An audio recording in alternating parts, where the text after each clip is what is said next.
Go ahead. Good morning, everybody, and welcome to the Plus3 Stock and Commodity Forecast Show. It's 9 a.m. on Monday the 7th. How you doing, Barry? Ready for another week? Doing pretty good. I'm ready. Yeah, this week is a big week from multiple viewpoints. Cycle-wise, we have three or four hits this week that are very important and going to have some pretty serious effects on the markets and the earth in general. Also, we've got price moving into certain areas where one thing or another is going to happen. So we're going to review all that and go over what we think the probabilities favor are going to happen this week and where's a good place to be looking and potential opportunities in the markets this week. What we have up here on my screen is Bitcoin. We've been focusing on Bitcoin for the last few months because I think it's a good poster child of what's been going on. Really big moves, a lot of people jumping on it. There's memes associated with it. I mean, you can grab all the sorts of themes of the day and put them into this particular asset. Bitcoin continues to trace out this triangle. As you can see it here, I don't have it drawn in, but you can see it pretty clearly formed. This is indecision sort of price action, moves up and down, but really going nowhere. The next move out of this triangle, based on the formation coming into it, probabilities favor it's going to be down. Now, whether it comes down and makes a false break and takes out these lows or continues down in the next sort of impulse wave is yet to be seen. But Bitcoin looks weak. This as a proxy for sort of risk, the riskiest asset out there, most volatile asset out there. I think, being in this precarious position where the odds favor another move down coming is definitely a warning to investors about risk. What are your thoughts on Bitcoin and the speculative risk assets right here, Barry? Well, Bitcoin, I think you called it right. The triangle looks like a very fourth wave-ish sloppy market action. So, and even if it's a false break to the upside, the chances are, even if it breaks to the upside, it's possible that it's a false break. So you got to be really careful here. And we called out that line up there, on the grid. It's about 42,000, I think, right? That's right, 42. Yep. And the fact that we couldn't even come up and test it is the other piece of evidence, I think, showing its weakness. So I think you called it right. I think we're good there. Yeah. And to the downside, there's support down here at like 24,000 in that area. Mm-hmm. There's much lower targets. We talked about in the 15 and crazy targets like 6,000. But we have to see how it comes out of this triangle and where it finds support versus where it can't get above. And this 42, as you pointed out, is a huge tell that we haven't even been able to test it yet. Exactly. That's showing underlying weakness. Yep. So that's Bitcoin. Let's jump over to the S&P. S&Ps are flirting with all-time highs and making all-time highs, and we're at a critical juncture here, timing-wise, and you're going to show us we're at a critical juncture price-wise as well. So let's see what you got on the S&Ps. Yeah, let's take a look at this. Well, it's the same chart we've been following for last few weeks. And as you can see, the lower trend line held last week. And we are, grinding higher. And the key line we were watching was around, 42.10 was the area that we wanted to see price stay below if the market was weak. And if you're going to grind higher, 42.10 is really where we want to see price settle above. And being that, with all the higher lows coming in and the levels holding, even this level we put in last week, 4182 area held on a retest. So I think it's reasonable to expect it to go and test the upper level, at least the 8th level around 4250, 4296 even is in the cards. Now, if we can leave this 4210 area and launch higher, all right, so that's what we're looking at. Now, as Ben mentioned, we are in a time window, cycle time window, change in trend window. So it's possible that we go up and do a false break and roll over. So if we do that, these levels will be there to help us frame that move. And the key level again is 4210 is what we want to see holding if the market's going higher. And given your experience, when you see these wedges and price gets jammed into that apex, what generally happens? What have you seen historically? Well, there's two breaks, right? It's ascending, so we can break to the upside because it's a flat top up here.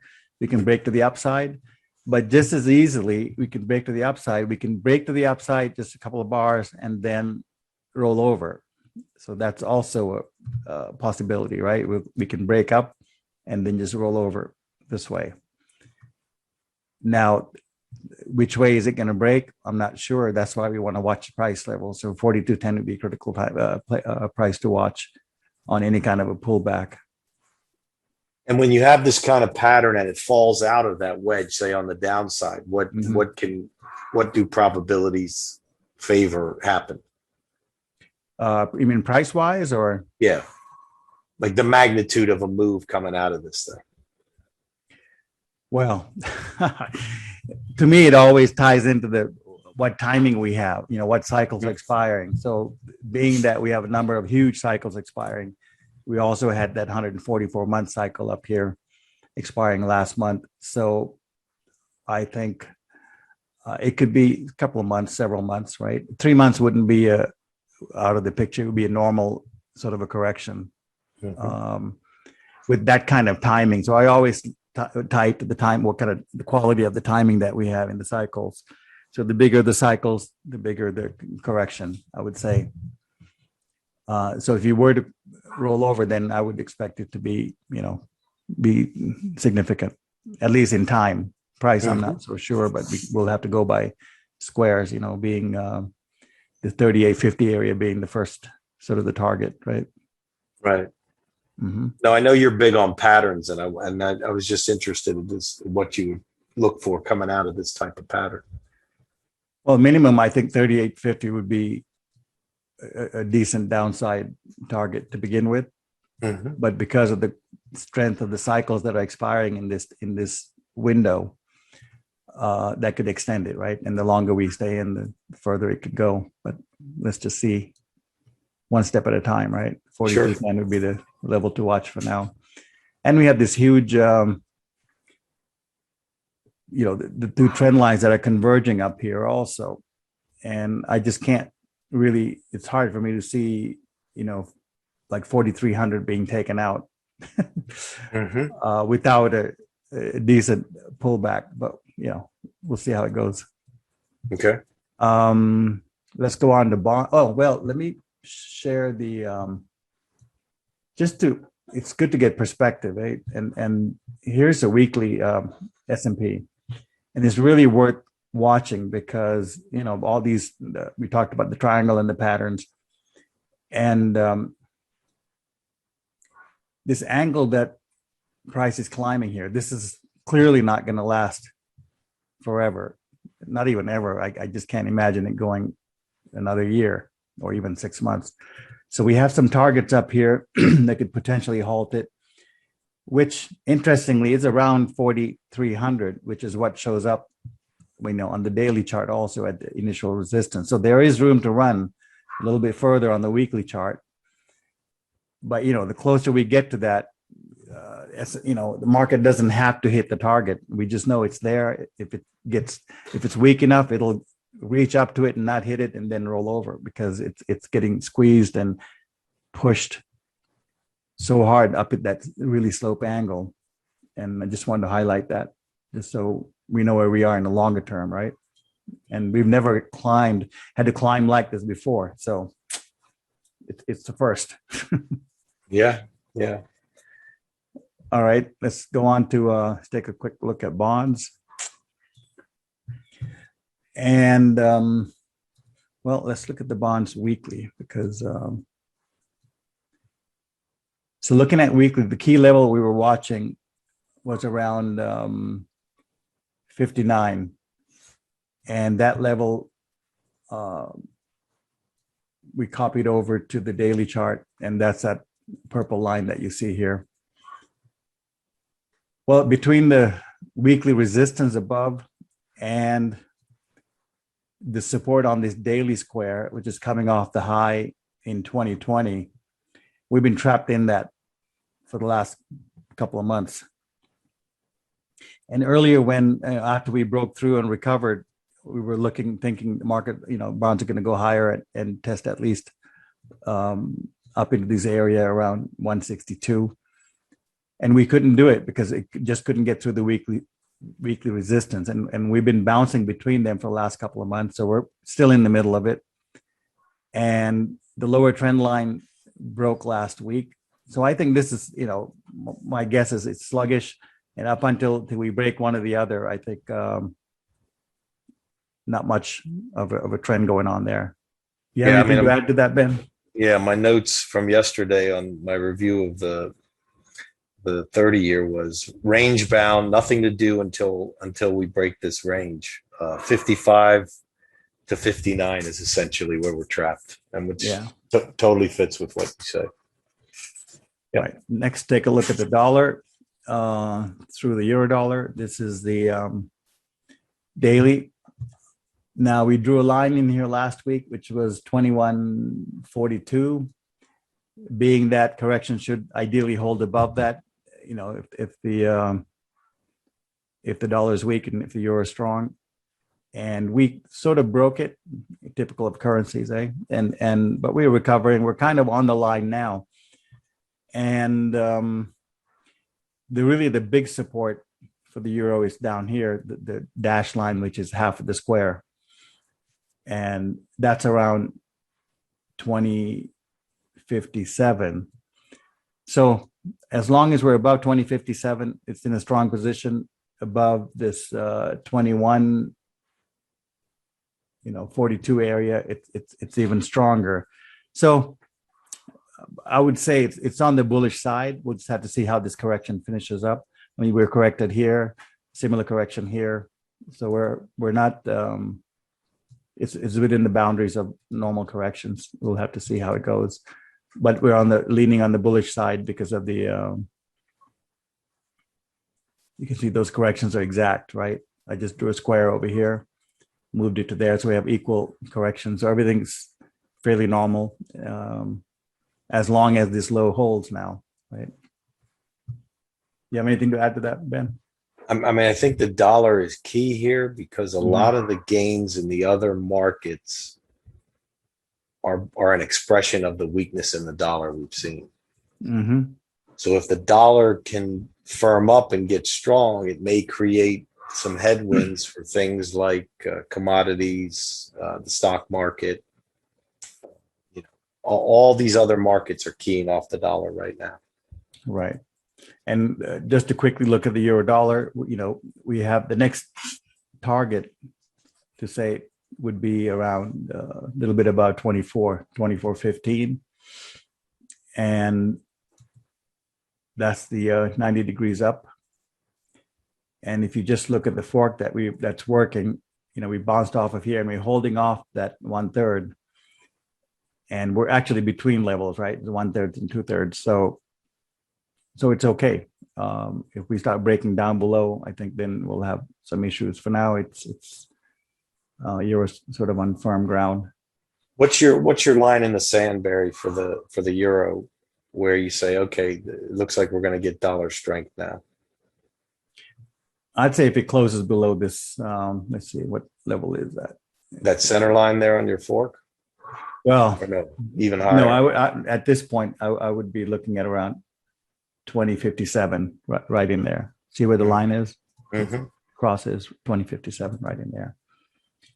Because his run has to finish. If it doesn't, then there's no business do it coming back that far down if we're in a trend.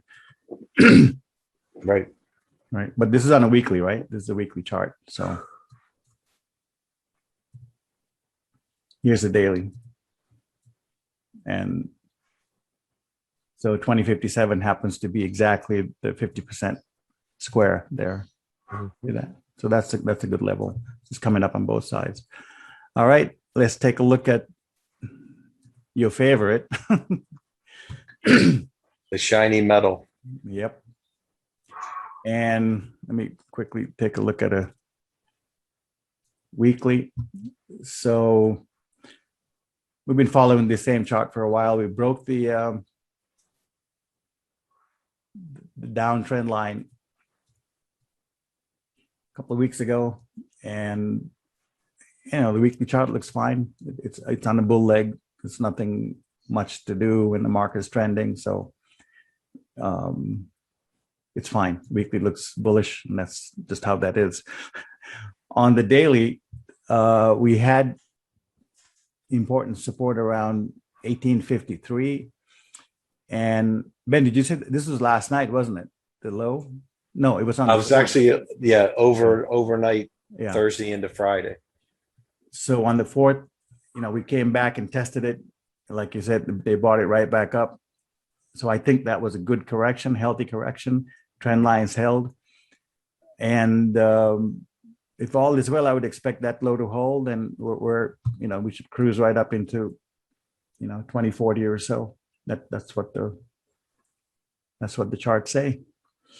And again, it was on the simple side. Yeah, it was another week of weakness being bought up.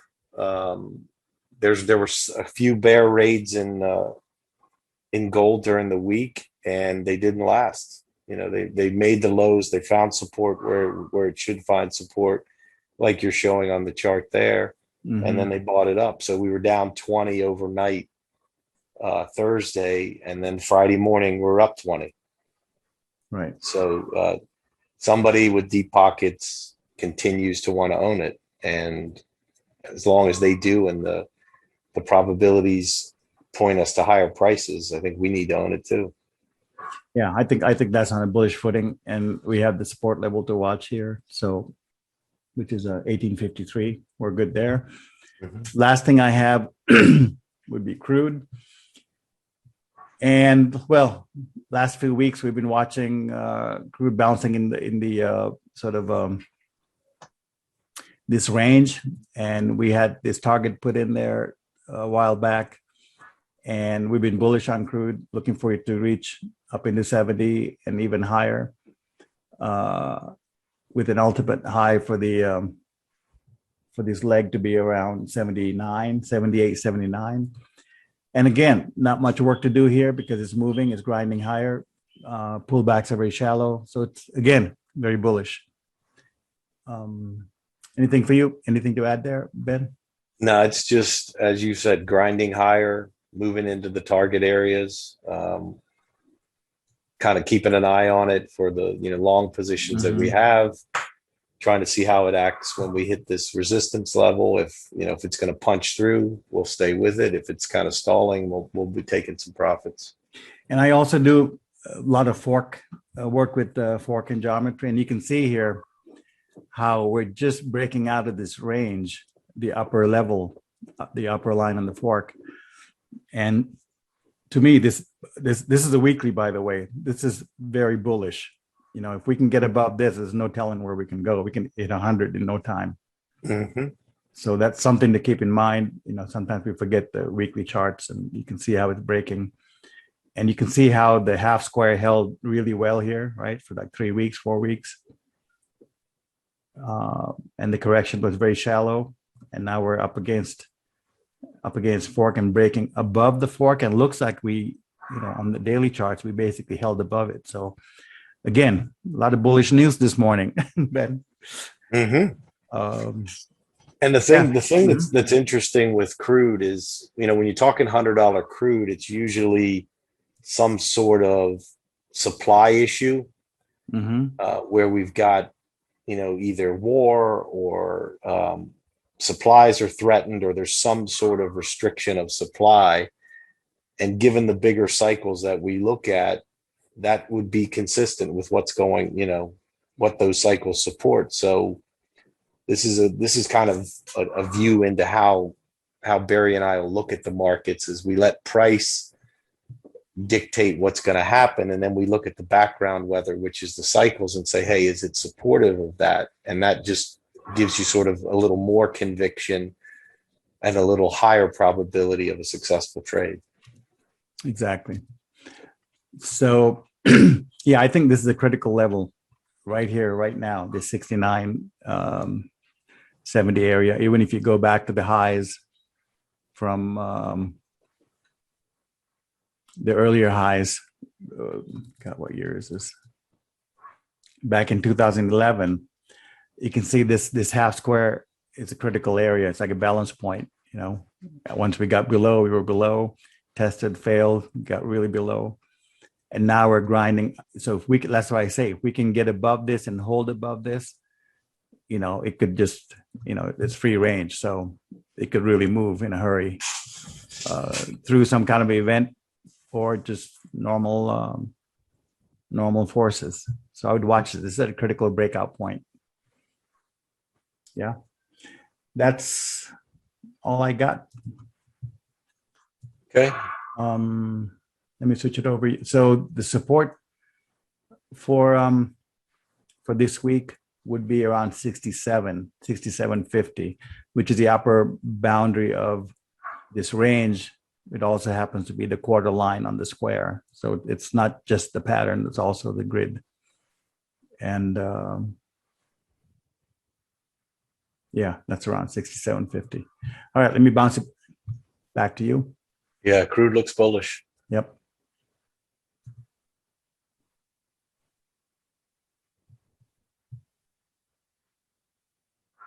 Let's see, I've got a couple charts, only a few that I want to review this week, but I think they're important because they can show us something about other markets. Right. Here we've got copper. You can see the copper chart. Yep, looks good. Interesting development in copper this past week was we, had a sharp pullback, nice bounce rally, and then we took out this previous low, which is when we discussed it a couple weeks ago or last week. I said, we want to watch that low to see if that gets taken out.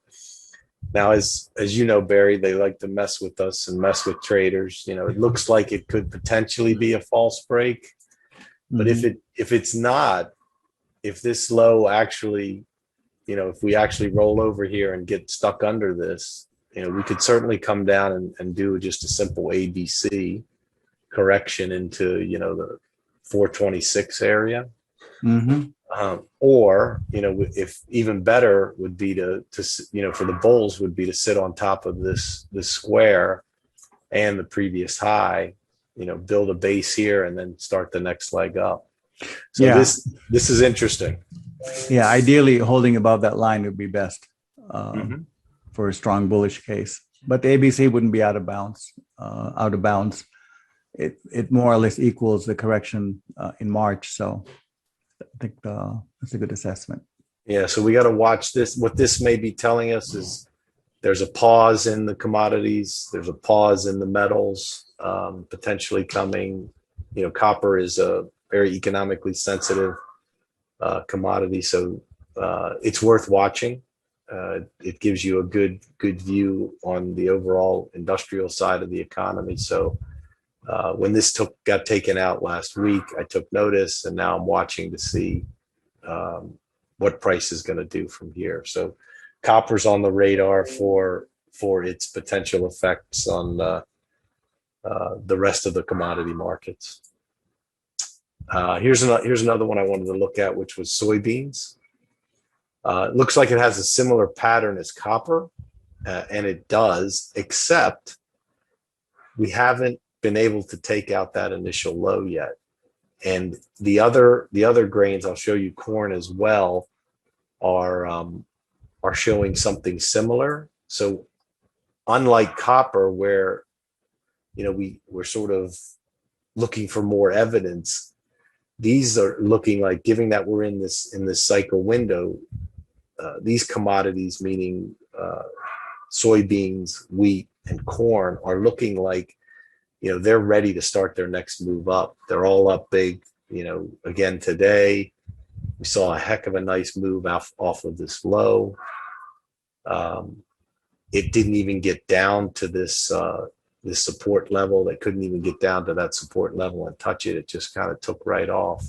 What are you seeing in the beans, Barry? Anything? Well, I was going to say, not to mention the gap open was right off the line, the grid line, one of the main lines. Right here. So I think, you got to be bullish about that line. Yeah, I think the grains are bullish. And I'll show you corn as well, and we can see it has a very similar look to it. Let me get rid of the triad. Came down, have rallied hard up, pulled back. Look at this pullback right into support. Could not get back below that line after the initial push down. And what level is that? Ben, what's that level there? For corn, the major support that we've bounced 61. off of is around 661. Okay. And what was the major grid level for the beans? I forgot to ask you. Yeah, for beans, we're looking at the support that we just gapped off of is around 1580. Got it. Okay, thanks. And then down below, if we do see some weakness, it's 1470, 1467 area. Okay. So the grains are something that I think an area where if you need something to focus on this week, focus on the grains. It looks like the correction may be over and we're ready to get up and go again in these markets. Wheat is the weakest of all three, but it's still bullish. Soybeans and corn look very, very strong.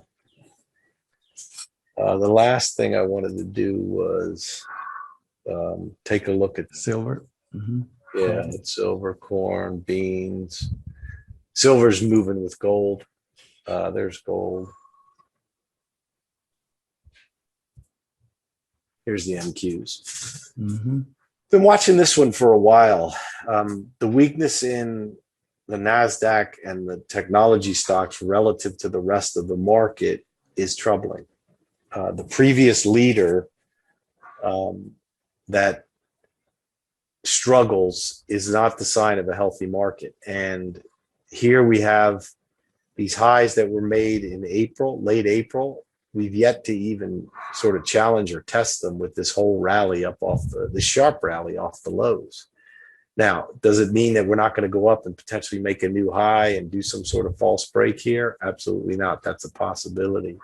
But I continue to notice and note the weakness, the relative weakness in the technology stocks.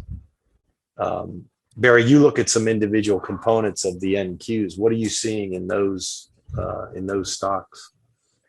Well, there are just a few that I watch. The action's still sloppy, except for some of the core companies. No, overall, I think it's still sloppy. I don't really have a good handle on another brand new leg.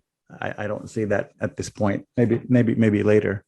But I know I think your assessment's pretty much on target there. So all right. So this week, just summing it up, that's all I really wanted to highlight so far for this week.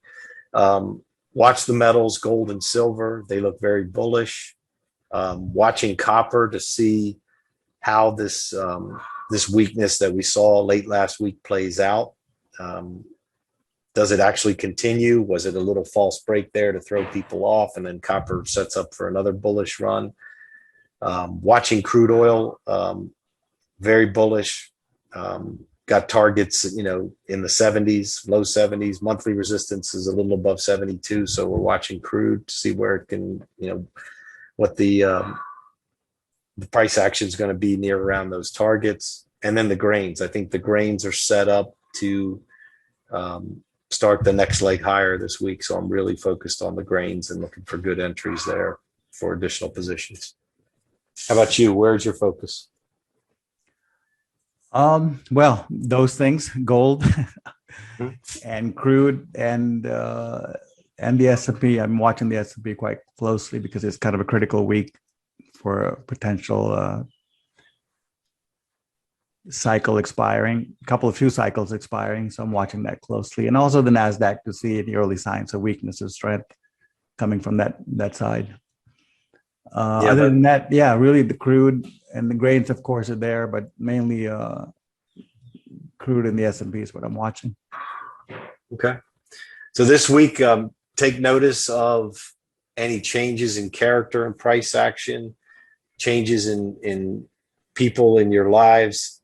There are big cycles hitting, and it's going to affect us all. So we got to watch and see and notice that, because as you notice that, then you'll be able to see things in the market and see differences in the market, and be able to position yourself to benefit from whatever changes these cycles bring. So Right. until next week, we will see you on next Monday, and let's hope things move our way this week.